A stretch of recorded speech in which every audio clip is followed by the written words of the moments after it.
오늘 본문은 바울의 1차 전도 여행에 대한 말씀입니다.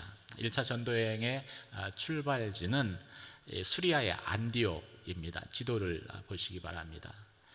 이 수리아의 안디옥에서 최초로 이방인이 주축이 된 이제 안디옥 교회가 세워지게 되죠. 그리고 안디옥 교회의 지도자들은 기도하는 가운데 이 성령의 음성에 순종해서 바울과 바나바를 따로 구분해서 선교사로 세워 파송합니다. 이렇게 시작한 1차 전도 여행은 먼저 이 바나바의 고향인 구브로 섬에서 복음을 전하는 것을 시작으로 해서 다시 육지로 돌아와 비시디아 안디옥, 또 이고니온, 루스드라, 더베까지 복음을 전하는 여정으로 진행을 됩니다. 그리고 이 더베라는 지역, 여러분 지도에 보면 더베라는 지역을 반환점으로 해서 다시 역순으로 이제 루스드라, 또 다시 이고니온, 다시 비시디아 안디옥을 거쳐서 출발했던 수리아의 안디옥까지 돌아오는 것이 1차 전도 여행이었습니다. 1차 전도 여행 중에 바울과 바나바는 복음을 전했고, 복음을 전했을 때 많은 이방인들이 믿고 구원을 받는 역사가 나타납니다. 또 동시에 기사와 표적도 나타나지요. 하지만 그럼에도 불구하고 이 돌에 맞아 거의 죽게 되는 그러한 고난도 함께 동시에 일어나게 됩니다. 그럼에도 놀라운 사실은 무엇입니까? 또 바나바와 바울이 이 고난 당한 곳, 돌에 맞아 거의 죽게 된 그곳을 다시 찾았다라는 것입니다. 고난 앞에 물러서지 않는 이 바울과 또 바나바의 모습을 통해서 우리는 그들에게 주어졌던 그 복음이 얼마나 소중한 것인가를 다시 한번 확인하게 되는 것이죠. 먼저 8절에서 12절까지 말씀을 저와 여러분이 한 절씩 교독하시겠습니다. 8절 제가 읽겠습니다. 루스드라에 발을 쓰지 못하는 장애를 가진 한 사람이 앉아 있었습니다. 그는 태어나면서부터 걸어본 적이 전혀 없었습니다. 는 바울이 말하는 것을 귀 기울여 듣고 있었습니다. 바울이 그를 유심히 보다가 그에게 치유받을 만한 믿음이 있는 것을 보고 큰 소리로 당신 발로 똑바로 일어서시오라고 외쳤습니다. 그 말에 그 사람은 벌떡 일어나 걷기 시작했습니다. 사람들은 바울이 한 일을 보고 누가오니아 말로 소리 질렀습니다. 신들이 사람의 모습으로 우리에게 내려오셨다. 그들이 바나바는 제우스라 부르고 바울은 주로 말을 하기 때문에 헤르메스라고 불렀습니다. 아멘. 사람들의 마음은 우상 숭배를 하게끔 우상 숭배하는 쪽으로 치닫게 되어져 있습니다. 거의 본능과도 같은 것이죠. 유대인들의 박해를 피해서 이제 이고니온에서 이웃 지역인 루스드라로 피신한 바울 또 바나바는 그곳에서 나면서부터 한 번도 걸은 적이 없었던 장애인을 만나게 됩니다. 사도행전 3장에서도 한 번도 걸은 적이 없는 장애인이 등장을 하죠. 안진뱅이가 등장을 합니다. 그런데 이 안진뱅이와 오늘 본문에 나오는 안진뱅이가 다른 것은 이 안진뱅이는 구걸하기 위해서, 사도행전 3장에 안진뱅이는 구걸하기 위해서 성전 미문에 있었다면 오늘 안진뱅이는 말씀을 듣기 위해서 그곳을 찾았다라는 것입니다.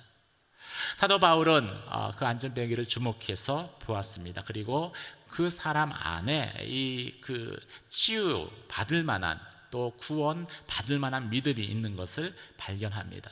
이에 바울이 복음을 전하고 그 자리에서 그 사람을 일으켜 세웠고, 그때 그 사람이 일어나는 기적이 나타납니다. 이처럼 복음이 전해졌을 때 안진뱅이가 걷게 되는 기적은 성경에서 말씀하고 있는 기적이죠. 우리 안에 그 믿음이 있을 때 하나님은 복음이 전해질 때 때로는 이렇게 역사하시기도 하는 것입니다. 하지만 믿음이 없다면 이런 일들은 일어나지 않을 것입니다. 이 장면을 루스드라에 있었던 사람들이 보게 됩니다. 그들은 무척이나 놀라해하죠. 놀랐을 때 어떤 일들이 일어납니까? 언어학자들은 사람이 놀라게 되면은 본능적으로 모국어가 튀어나온다라고 말하기도 합니다.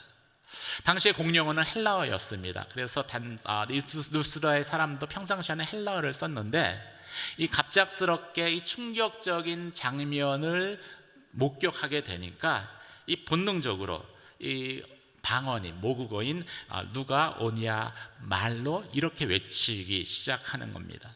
바울과 바나바를 향해서 신이 인간의 몸을 입고 우리에게 나타나셨다, 이렇게 말하는 것이죠. 그리고 바울과 바나바에게 엎드려 제사하려고 하는 것입니다. 이것은 모국어가 튀어나온 것처럼 거의 본능적인 행동이었습니다. 본능적인 반응이었습니다. 왜 그들은 이렇게 행동했을까요? 그것은 루스드라의 사람들이 믿고 있었던 그 지역에 전해져 내려왔었던 신화를 믿고 있었기 때문입니다. 신화에 의하면은 이 제우스와 헤르메스 신이죠. 이 두 그리스에 나오는 두 신이 어느 날 아무도 모르게 사람으로 변장을 하고 이 루스드라에 등장을 했습니다. 그런데 신인 걸 인간의 모습을 하고 오니까 아무도 알 수가 없는 거잖아요. 그래서 이 신이 찾아왔음에도 불구하고 마을 사람 중에서 어느 누구도 그 제우스와 헤르메스를 환영하지 않았습니다. 영접하지 않았습니다. 유일하게 영접하고 환영한 사람이 빌레몬이라는 사람과 그 아내 바우기라는 사람만이 자신의 집으로 모셔서 잘 대접을 한 거예요. 후에 제우스 신이 하늘로 올라가서 생각을 해보니까 자신이 그런 대접을 받은 게 너무나 화가 난 거예요. 그래서 자신을 영접치 않은 이 마을을 물로 다 진멸해 버렸다. 이게 이제 신화의 내용입니다. 그리고 자신을 영접한 이 두 사람에게는 이 제우스 신전을 지키는 수호자로 삼아서 자신들을 섬기게 했다라는 것이죠. 이 두 사람이 죽은 후에 그 마을에는 두 개의 고목이 생겨났다. 이것이 이제 신화의 내용입니다. 아마도 이 바울이 방문했을 그때에도 이 두 나무가 그 마을에 존재하고 있었을 것입니다. 그 두 고목은 이 두 부부를 상징하는 것이었기 때문이죠. 마을 사람들은 어려서부터 이 신화를 들으면서 자랐을 것입니다. 그래서 이 마음의 그 심층 깊은 곳에 그들 안에는 자기 조상들의 신들을 잘못 대접한 것에 대한 일종의 컴플렉스죠. 어떤 죄책감 내지는 어떤 이 컴플렉스가 내재되어 있었던 것입니다.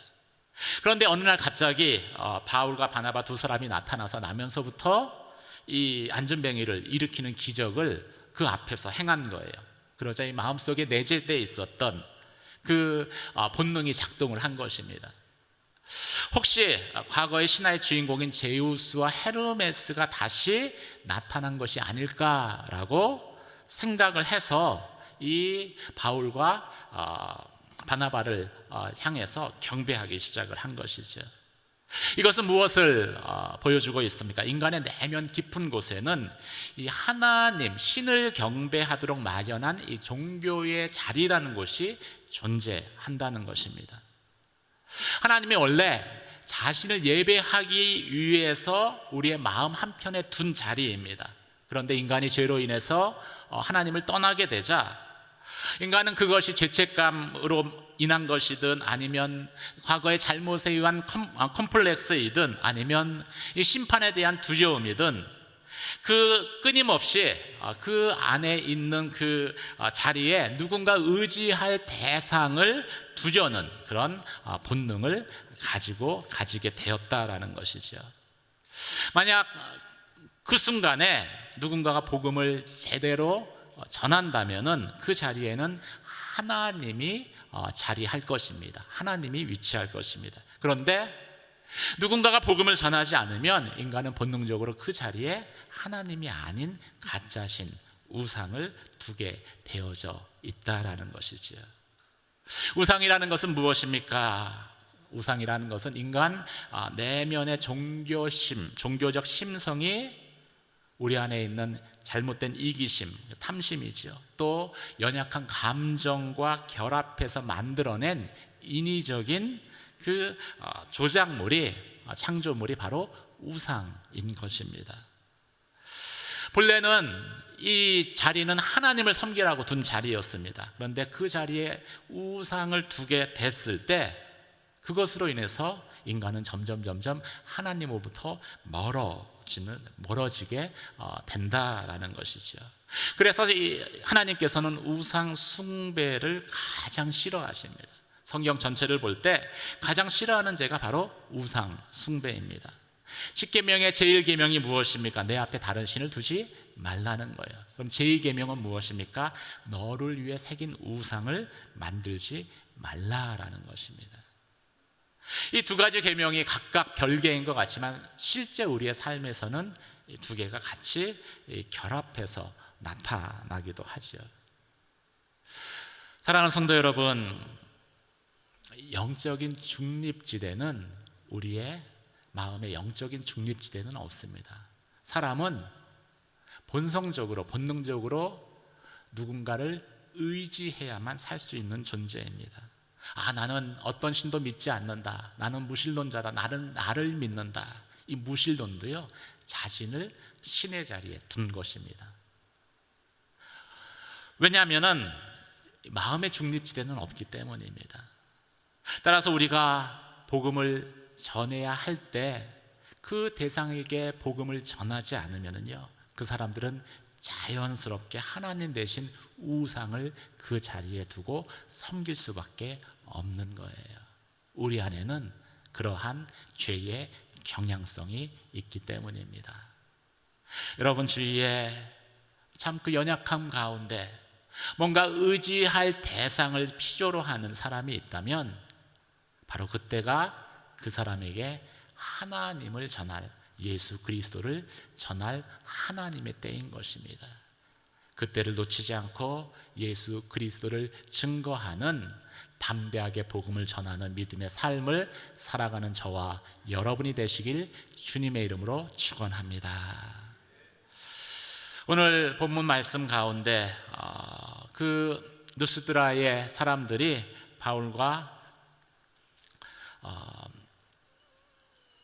바울을 경배하려고 했을 때 바울은 옷을 찢으며 이를 만류했다라고 말씀하고 있습니다. 13절에서 18절까지 말씀을 저와 여러분이 한 절씩 교독하시겠습니다.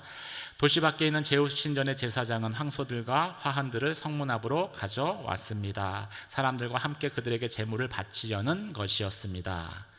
그러나 두 사도 바나바와 바울은 이 말을 듣고 옷을 찢으며 사람들 속으로 뛰어들어가 외쳤습니다. 사람들이여, 왜 이런 행동을 합니까? 우리도 여러분과 똑같은 사람입니다. 우리가 여러분에게 복음을 전하는 것은 여러분이 이런 헛된 것을 버리고 하늘과 땅과 바다와 그 안에 모든 것을 만드신 살아계신 하나님께로 돌아오라고 하는 것입니다. 과거에는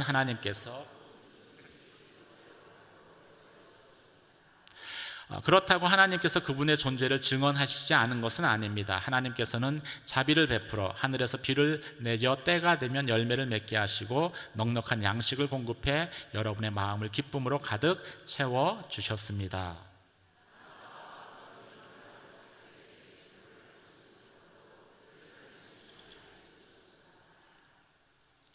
이 바울과 바나바가 자신을 숭배하려는 이 사람들을 옷을 찢으면서 만류를 합니다. 헛된 일을 버리고 하나님께 돌아오게 하기 위해서, 우상 숭배를 버리고 하나님께 돌아오게 하기 위해서 복음을 전한 것인데, 오히려 복음을 전했는데 이런 일들이 생겨나니까 얼마나 당황했겠습니까? 이 유대인들이 옷을 찢는다라는 이 행위는 이 마음의 비참함을 표현하는 것입니다. 얼마나 마음이 어려운가를 나타내는 것이죠. 이 우상숭배에서 돌이키게 하기 위해서 복음을 전했는데 오히려 우상숭배를 하려고 달려드니까 얼마나 마음이 어려웠겠습니까? 그런데 이 바울과 바나바는 그때를 놓치지 않고 적극적으로 옷을 찢으며 우상 숭배하는 것들을 만류했는데, 이 종교학자들 이야기를 들어보면은 이 자신을 우상화하는 것들을 뿌리치는 것이 쉬운 일은 아니다라고 이야기를 합니다. 왜냐하면 인간 안에 이 자기 우상화와 우상화를 즐기고자 하는 본능이 참 내재되어져 있다는 거예요. 오늘 본문의 말씀처럼 노골적으로 자기 우상화를 이렇게 하는 경우도 있지만 사실은 은밀하게 사람을 우상화하는 그런 일들도 있는데, 그런 일들을 경험할 때 사람이 그걸 은근히 즐긴다라는 것이죠. 우리에게 어떤 영적인 능력이 나타난다고 가정을 해보십시오. 기도했는데 병자가 나았어요. 너무나 대단합니다. 그러면 온전히 영광을 하나님께 돌려야 되는데 그냥 속으로 나도 뭔가 좀 했다라는 그 만족감의 유혹을 뿌리치기가 쉽지 않다는 거예요. 또 인간에게 힘이 생기면 하나님이 섬기라고 준 게 힘이죠. 그런데 힘이 생기면 어떤 권위가 주어지면은 마치 자신이 하나님의 자리에 서서 어떤 상황들을 통제하려고 하고, 또 조종하려고 하고, 또 판단하고 비난하려는 그러한 그 마음이 일어나는데, 그 마음을 이렇게 뿌리치지 못한다라는 거예요. 결국 사단이 맨 처음 인간을 유혹할 때 던진 그 미끼도 이와 유사한 것이었습니다. 이 선악과를 따먹으라고 유혹을 하면서 이 열매를 먹으면 내가 눈이 밝아져 하나님처럼 될 것이다, 내가 신과 같이 될 것이다.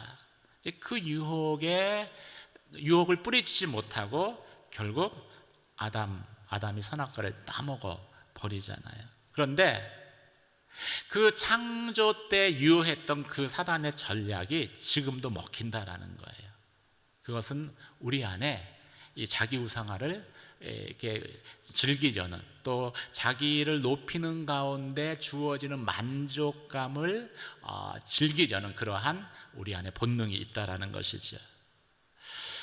이 로마 시대는 어떤 시대입니까? 우상 숭배가 만연된 시대였습니다. 황제들은 자신의 통치권을 정당화하기 위한 수단으로 우상 숭배를 이용하기도 했죠. 그런데 이 우상 숭배가 끝이 있어요. 항상 우상 숭배의 끝은 자기 자신을 신의 자리에 두는 것으로 끝납니다. 그래서 로마의 우상 숭배가 결국은 나중에 황제 숭배로 자연스럽게 이어지게 됩니다. 심지어 동전에도요, 그래서 로마의 동전을 보면은 한쪽 면에 이렇게 쓰여져 있어요. 카이사 is the Lord. 가이사가 곧 신이다라는 것이죠. 이런 우상화와 이 자기 우상화의 본능을 뿌리치는 것은 그만큼 어렵다라는 것이죠. 그런데 성령에 민감한 사람, 성령에 충만한 사람은 그 유혹이 들어왔을 때 이를 즉각적으로 캐치합니다. 오늘 본문에서 바울은 이 루스드라의 사람들이 그것들을 시도할 때 그것을 눈치채고 그것을 알고 단번에 그것들을 물리쳐 버리죠. 어떻게 물리칩니까? 이렇게 고백을 합니다. 우리도 여러분과 같은 성정을 가진 사람입니다. 그러니 나를 경배하지 마십시오. 이 성정이 같다라는 게 무슨 의미겠어요? 여러분과 똑같은 죄성과 그리고 똑같은 연약함을 가진 존재라는 것이죠. 나도 인간 안에 있는 죄성과 연약함을 가지고 있는 사람입니다. 이 말을 바꿔서 이야기하면은 나도 복음이 필요한 사람입니다는 그런 고백인 것이죠. 사랑하는 성도 여러분, 사람들이 여러분을 높이려고 할 때 바울과 같은 그런 믿음의 고백이 있기를 주님의 이름으로 축원합니다. 나도 똑같은 성정을 가진 사람입니다. 나도 연약한 존재입니다. 나도 죄 많은 죄인입니다. 이 고백이 피조물의 자리를 벗어나지 않게 합니다.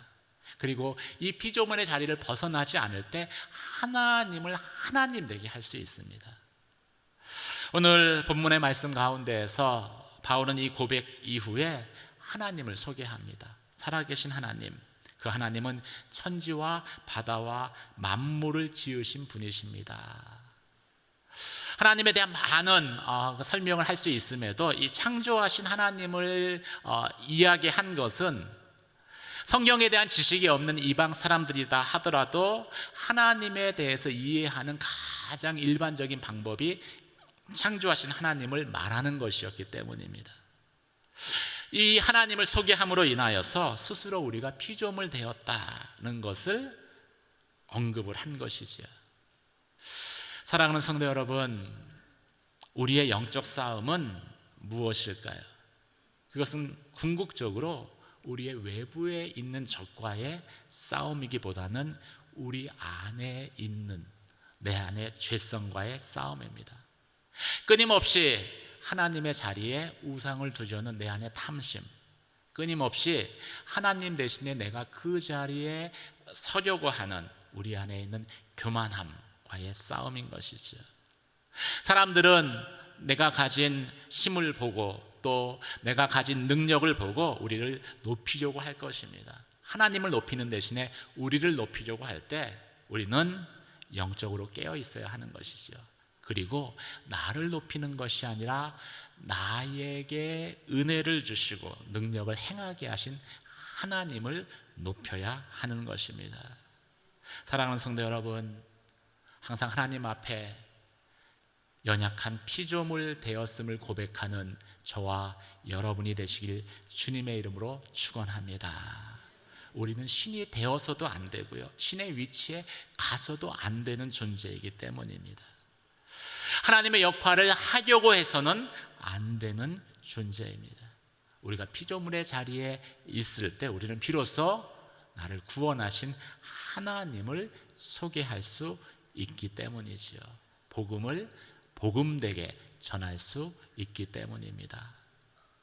내 안에 일어나는 이 유혹 가운데에서 날마다 나의 그 피조물됨을 고백할 수 있는 저와 여러분이 되시길 주님의 이름으로 축원합니다. 오늘 본문의 말씀은 마지막으로 이 바울과 바나바가 고난 앞에 물러서지 않았다는 것을 말씀하고 있습니다. 19절과 20절 말씀을 함께 읽도록 하겠습니다. 함께 읽겠습니다. 시작. 그때 안디옥과 이고니온에서 유대 사람들이 몰려와 사람들을 선동해 자기들 편으로 끌어들여 바울에게 돌을 던지게 했습니다. 그리고 바울이 죽은 줄 알고 그를 도시 밖으로 끌어냈습니다. 그러나 제자들이 바울 주위에 모여들자 그가 일어나 다시 도시 안으로 들어갔습니다. 그 다음 날 바울은 바나바와 함께 더베로 떠났습니다.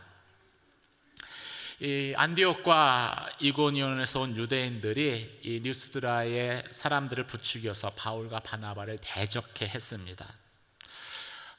사실 이 바울과 바나바가 이 뉴스드라의 사람들이 바울을 헤르메스로, 바나바를 제우스로 이야기했을 때 아무런 조치를 취하지 않았더라면, 침묵적인 동의라고 이야기하죠.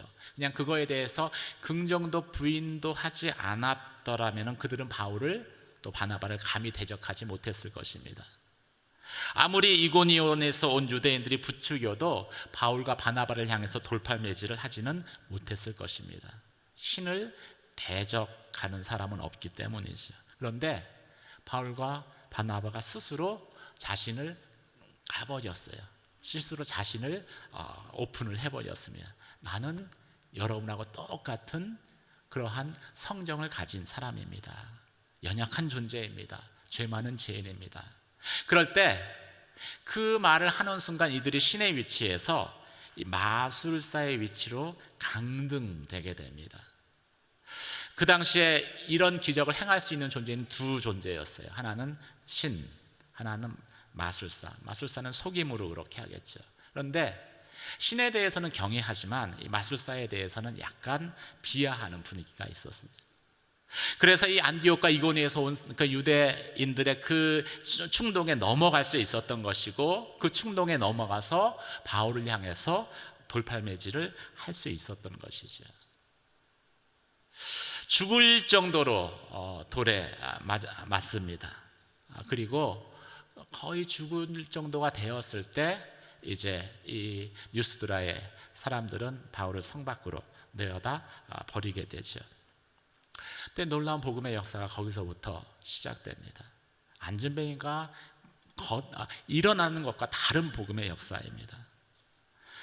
첫 번째는 피투성이가 된 채 이 성 밖에 던져진 바울이 다시 일어선 거예요. 다시 살아난 거예요.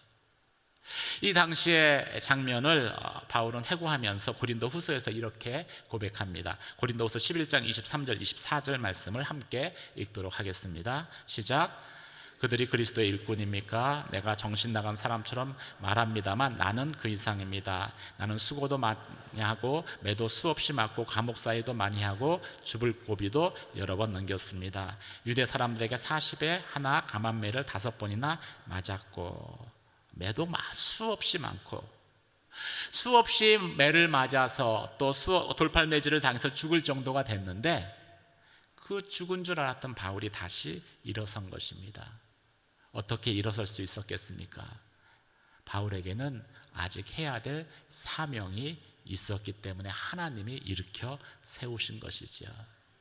사랑하는 성도 여러분, 우리가 세상에서 돌팔매질을 당할 수 있습니다. 하지만 우리의 부르심과 사명이 남아있는 한 하나님은 쓰러진 우리를 다시 일으켜 세우실 것입니다. 그 하나님을 나의 하나님으로 고백하는 저와 여러분 되시길 주님의 이름으로 축원합니다. 다시 일어났다는 게 첫 번째 놀라운 사건이죠. 두 번째 놀라운 사건은 무엇입니까? 죽을 정도로 맞은다, 돌팔매질을 당했다 일어난 바울이 다시 루스드라 성으로 들어갔다는 거예요. 여러분 놀랍지 않습니까? 누군가 여러분에게 죽도록 팼는데 그 사람에게 다시 찾아갈 수 있는 사람이 몇이나 될까요? 나에게 욕을 하고 비난한 사람만 그 사람이 있어도 그 사람을 다시 보지 않겠다라고 다짐하는 게 우리의 본성이잖아요. 그런데 비난한 정도가 아니라 욕한 정도가 아니라 나를 돌팔매질을 해서 거의 죽게끔 한 사람인데 일어나자마자 다시 그 성을 들어간 거예요. 무엇 때문에 들어갔을까요? 복수하려고? 맞은 만큼 갚아주려고? 아니죠. 바울이 전한 복음이 실패하지 않은 것을 증명하기 위해서인 겁니다. 당신들은 나를 핍박해 죽도록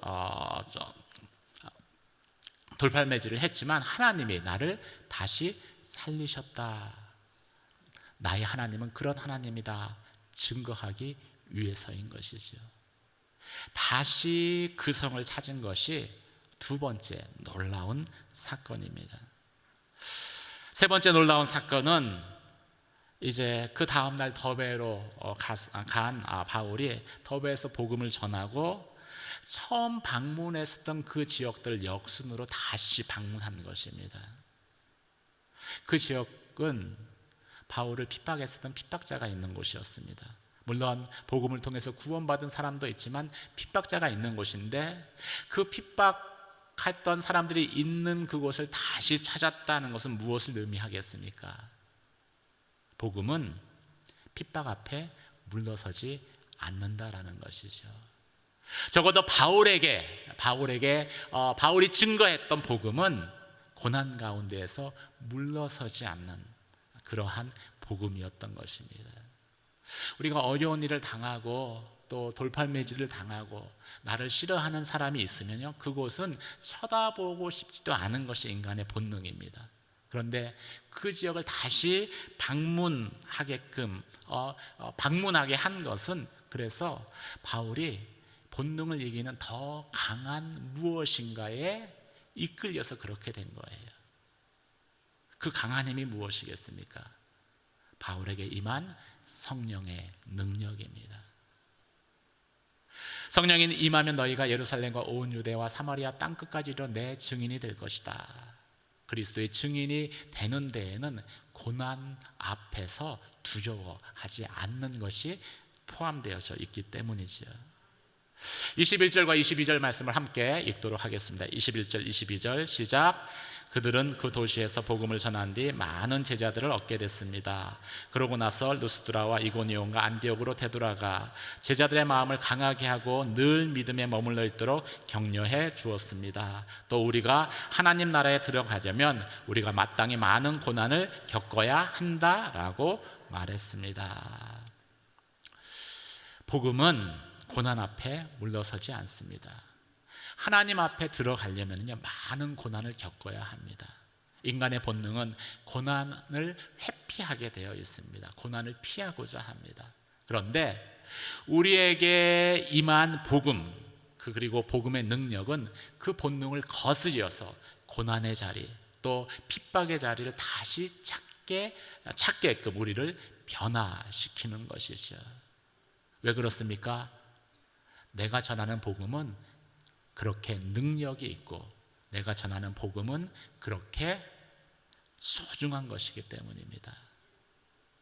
우리가 이렇게 복음을 전할 때 나를 통해서 전해진 복음은요, 세상을 변화시킬 것입니다. 가정을 변화시키고 교회를 변화시키고 지역 사회를 변화시킬 것입니다. 그래서 더베도 변했고 이고니온도 변했고 루스드라로 변하고 안디옥도 변한 것이지요. 사랑하는 성도 여러분, 여러분이 전하는 복음을 통해서도 그런 놀라운 일들이 나타나기를 주님의 이름으로 축원합니다. 내게 값없이 주어졌지만 그 복음을 소중히 대하십시오. 내가 높아지는 것보다 복음을 더 소중히 여기십시오. 내가 당하는 고난보다 복음을 더 소중히 여기십시오. 내가 느끼는 감정보다 복음을 더 소중히 여기십시오. 그 복음을 증거하십시오. 그러면 세상은 변화될 것입니다. 그런 하나님의 역사를 경험하는 저와 여러분 되시길 주님의 이름으로 축원합니다. 기도하시겠습니다.